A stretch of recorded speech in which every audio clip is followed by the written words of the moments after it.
नीट paper फुटी प्रकरणी पंतप्रधान मोदींचा व्हिडिओ संदेश, दोषींवर कठोर कारवाईचा इशारा, फास्ट ट्रॅक कोर्टात केस चालवण्यासाठी लवकरच विधेयक मांडणार असल्याची माहिती।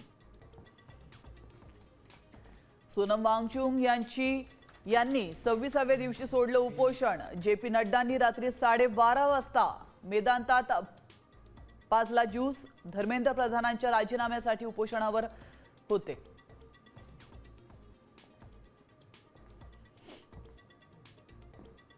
राहुल गांधींचा इंडिया आघाडीच्या खासदारांसोबत गांधी स्मृतीस्थळापर्यंत लॉंग मार्च। न्यायासाठी रस्त्यावर उतरलेल्या विद्यार्थ्यांच्या पाठीशी राहुल गांधींची प्रतिक्रिया।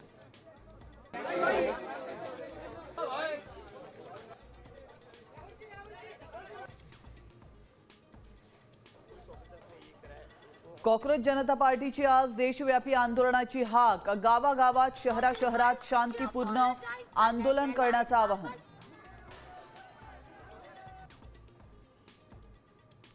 परीक्षांमधील वादानंतर मोदी सरकारचे मोठे पाऊल। शिक्षण सचिव विनीत जोशींना पदावरून हटवलं। IAS नरेश पाल गंगवार यांच्याकडे सोपवली जबाबदारी।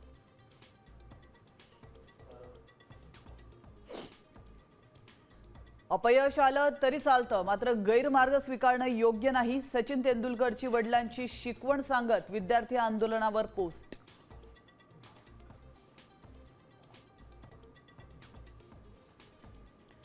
आंदोलनादरम्यान दादरचे शिवाजी पार्क परिसरात विद्यार्थिनीसोबत एका व्यक्तीचा स्पर्श। तरुणीशी गैरवर्तन करणाऱ्या व्यक्तीचा शोध घेऊन कारवाई करण्याची मागणी।